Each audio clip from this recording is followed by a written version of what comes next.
Ibu bapak, saudari-saudara yang terkasih, kita semua diundang oleh Tuhan Yesus untuk merayakan sakramen perjamuan. Oleh karenanya, mari kita melalui video ini mempersiapkan hati kita, pikiran kita, diri kita agar layak saat kita duduk makan di dalam meja perjamuan Tuhan. Mari kita mengambil waktu untuk bersatu teduh sejenak.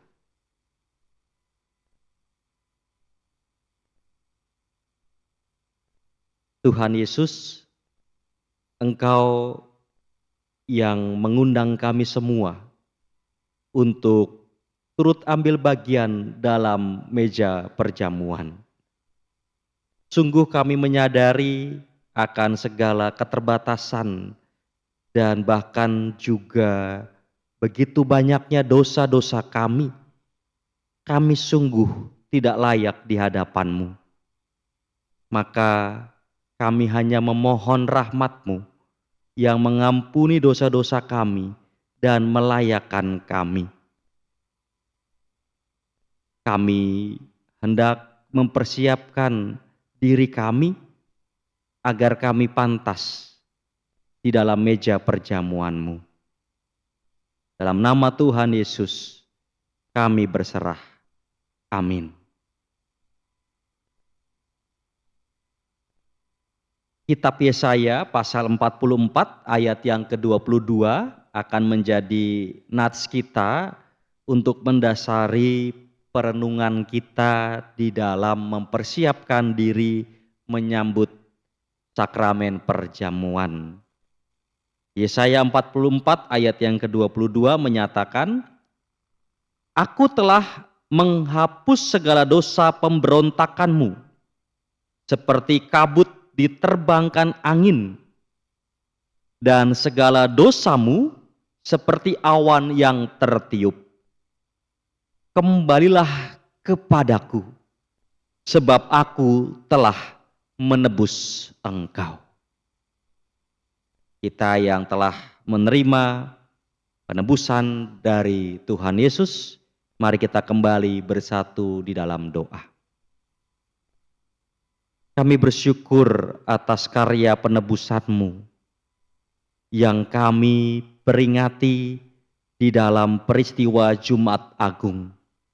Sekaligus juga kami Engkau undang untuk merayakan sakramen perjamuan. Maka ya Bapa, tolong kami untuk terus menghayati bahwa Engkaulah Sang Juru Selamat dan sumber keselamatan abadi. Maka kami terus menyatu di dalam Engkau. Bukalah hati dan pikiran kami untuk Engkau kuasai dengan firman-Mu, sehingga hidup kami selalu berpadanan dengan kehendak-Mu. Amin. Kita akan sejenak mengambil waktu untuk merenungkan firman Tuhan. Kita akan merenung bersama dari Injil Lukas pasal 23 ayat 34. Injil Lukas pasal 23 ayat 34 mengatakan, Yesus berkata, Ya Bapa, ampunilah mereka, sebab mereka tidak tahu apa yang mereka perbuat. Lalu mereka membuang undi untuk membagi pakaiannya. Demikianlah Injil Yesus Kristus. Berbahagialah setiap kita yang mendengarkan dan memeliharanya. Ibu bapak, saudari-saudara yang terkasih, Alkitab kita, baik Injil Matius, Markus, Lukas, Yohanes, mencatat selama Tuhan Yesus digantung di kayu salib, ada 7 perkataan yang diucapkannya. Dan salah satu perkataan Tuhan Yesus adalah bacaan kita hari ini. Lukas 23 ayat 34. Ya Bapa, ampunilah mereka sebab mereka tidak tahu apa yang mereka perbuat.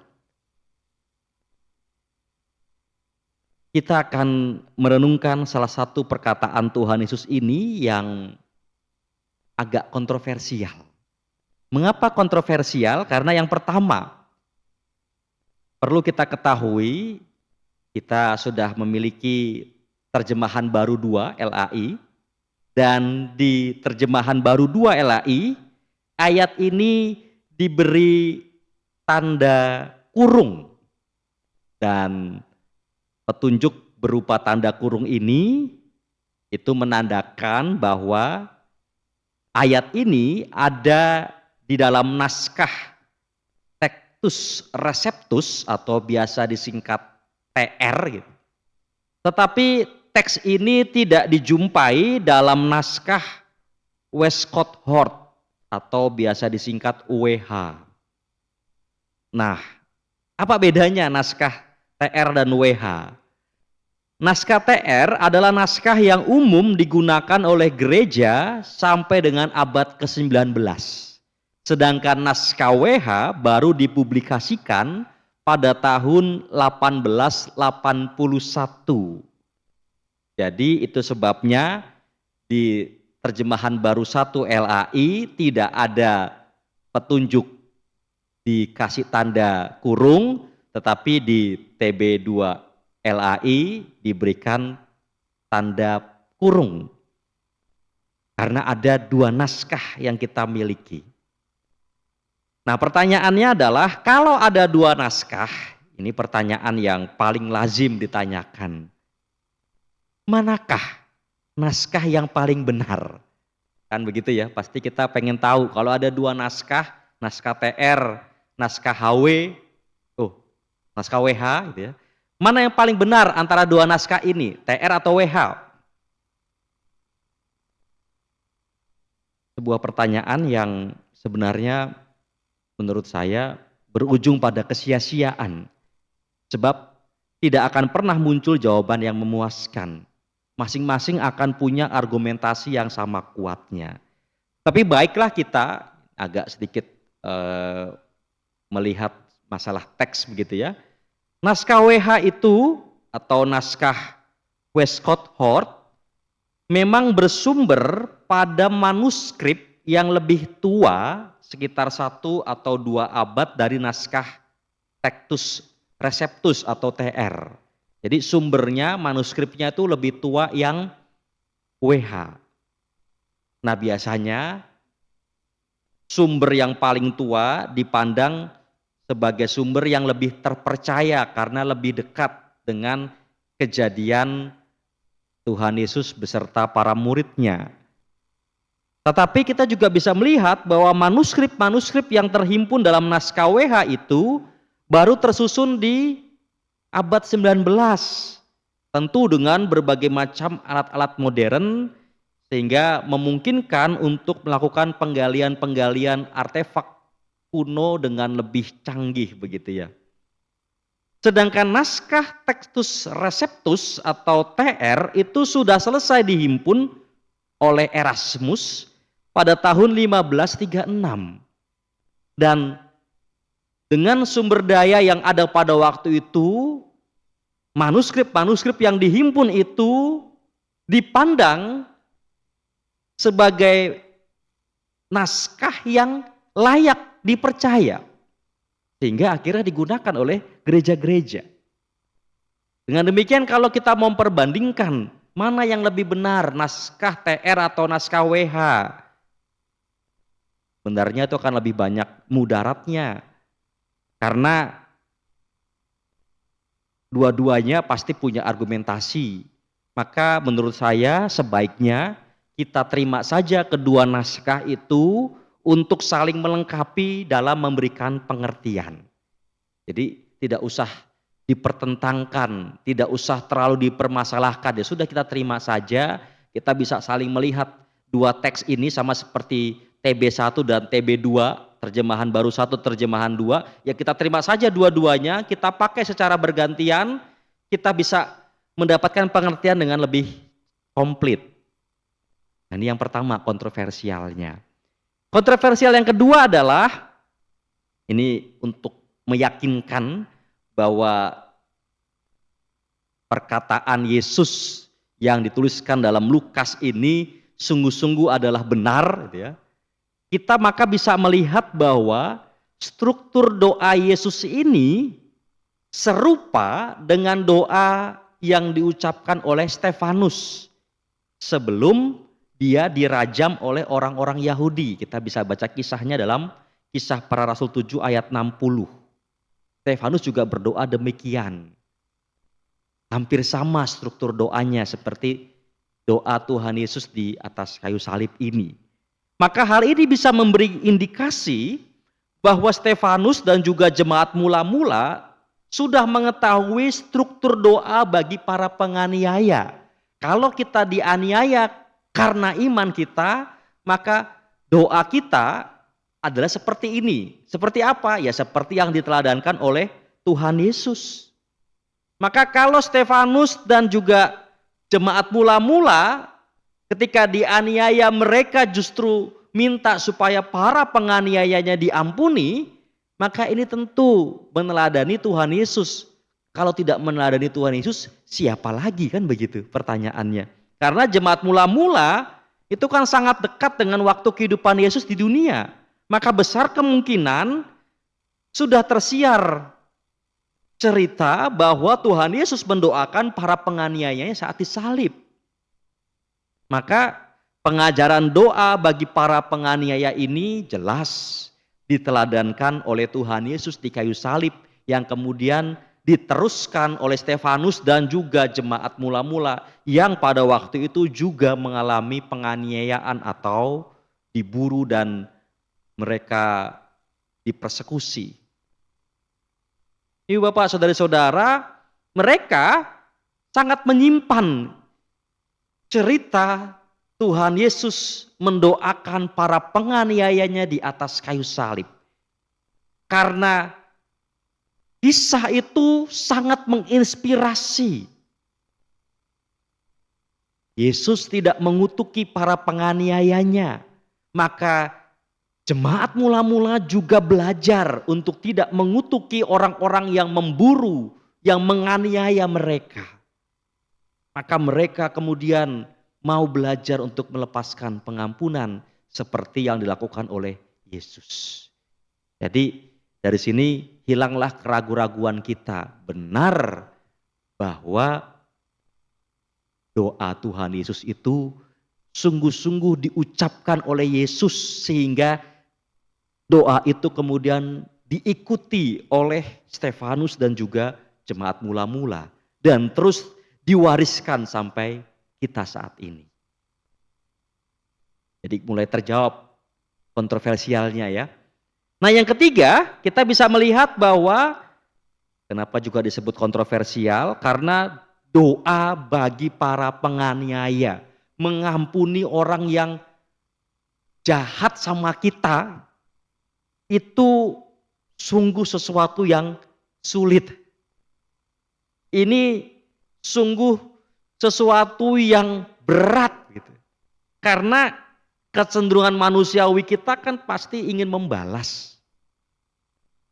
Namanya kita disakiti, masa iya kita malah melepaskan pengampunan. Namanya kita dijahati, masa iya kemudian ampunilah Tuhan mereka yang jahat sama aku begitu. Kita hidup dalam dunia yang dipenuhi oleh atmosfer balas dendam. Dan teladan Yesus ini bagaikan sinar matahari yang menerobos atmosfer sehingga kita tidak dilanda kegelapan tetapi kita boleh hidup dalam terang. Maka ini pula yang juga bisa kita lihat bahwa Yesus sungguh-sungguh tidak hanya mengajar lewat kata-kata tetapi juga mengajar lewat tindakan. Kalau kita mau membandingkan Lukas 6 ayat 27 sampai 28. Ini pengajaran Yesus di atas bukit.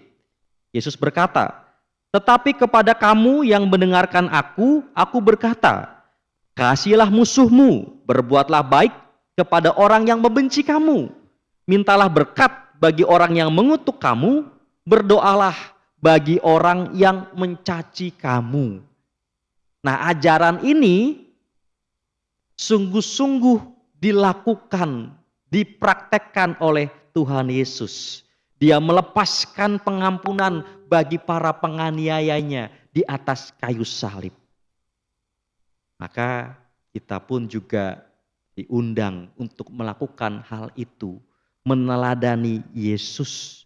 Sebab kalau kita kemudian larut di dalam balas dendam, justru disitulah kita sebenarnya akan menjadi orang-orang yang tidak manusiawi, sama seperti para penganiaya itu.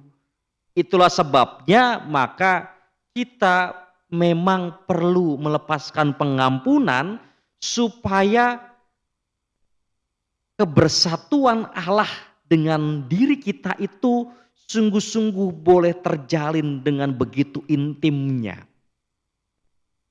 Betapa kita menghayati nafasnya Allah ada dalam diri kita. Sehingga kita menolak untuk berbuat jahat. Sebagaimana yang Yesus sudah teladankan. Oleh karena itu, dari 3 hal ini, Ibu Bapak, Saudari-saudara, kita bisa sungguh-sungguh diingatkan bahwa perkataan Tuhan Yesus ini agak kontroversial memang. Mengapa? Karena mengajak kita untuk mengikut Yesus bukan sekedar beragama Kristen, melainkan melakukan teladan kasih-Nya yang mendatangkan pengampunan dalam hidup sehari-hari. Nah, teristimewa ketika kita diundang untuk merayakan sakramen perjamuan, kita perlu melepaskan pengampunan bagi semua orang yang pernah menyakiti kita sebelum kita maju dalam meja perjamuan Tuhan. Sebelum kita makan dan minum bersama-sama dengan Tuhan. Maka dalam persiapan perjamuan kudus ini, mari kita sungguh-sungguh melepaskan pengampunan. Sehingga ketika kita ikut ambil bagian dalam sakramen perjamuan itu sungguh-sungguh mendatangkan kehidupan baru bagi kita. Kehidupan yang digerakkan oleh semangat cinta kasih. Selamat melepaskan pengampunan. Amin.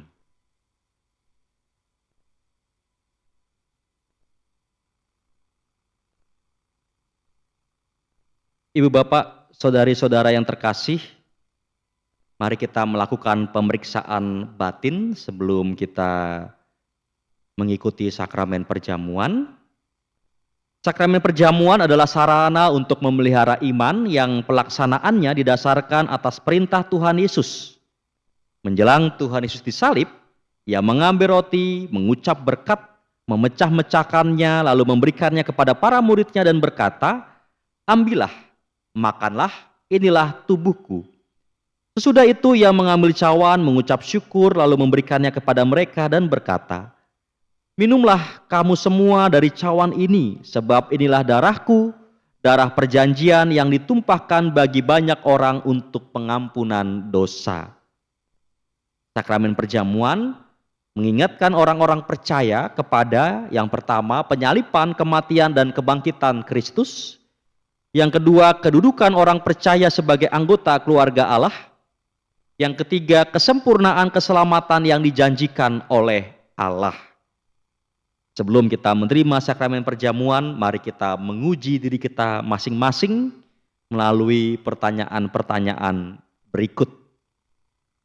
Yang pertama, apakah kita sungguh-sungguh mengakui bahwa kita berada dalam kondisi tidak selamat karena dosa? Tetapi oleh anugerah Allah kita diselamatkan melalui pengorbanan Tuhan Yesus Kristus. Yang kedua, apakah kita bersedia untuk bersungguh-sungguh menjalani hidup baru di dalam kuasa Roh Kudus. Dan yang ketiga, apakah kita bersedia menjalani hidup dengan penuh syukur dalam persekutuan sebagai keluarga Allah. Mari sejenak kita memeriksa batin kita masing-masing.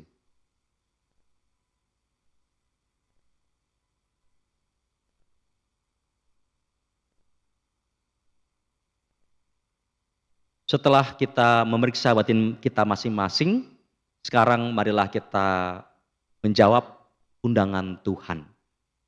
Ibu bapak, saudari-saudara, Tuhan Yesus memanggil dan mengundang kita semua untuk turut ambil bagian dalam sakramen perjamuan.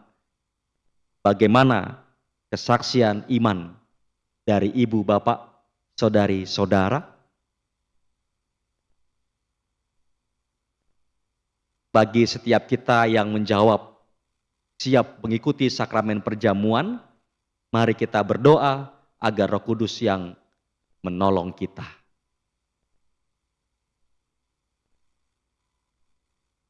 Tuhan Yesus, Engkau telah memberikan teladan bagi kami untuk mengampuni orang-orang yang menganiaya, yang menjahati, yang menyakiti kami. Jangan biarkan kami dikuasai oleh balas dendam, tetapi mampukan kami untuk bisa melepaskan pengampunan sebagaimana Engkau di atas kayu salib melepaskan pengampunan bagi orang-orang yang menganiayamu. Tuhan Yesus, sebelum kami menerima sakramen perjamuan, gerakkanlah kami oleh Roh Kudus-Mu untuk melepaskan pengampunan bagi setiap orang yang telah menyakiti kami, sehingga hati kami diperbaharui, dilimpahi oleh damai sejahtera-Mu, dan kami dapat hidup baru di dalam cinta kasih-Mu. Kami sungguh memohon agar Engkau yang menggerakkan kami, agar kami senantiasa dikuasai oleh cinta-Mu. Kami mau serahkan seluruh kehidupan kami ya Bapa, hanya dalam nama Tuhan kami Yesus Kristus dan di dalam pertolongan Roh Kudus. Amin.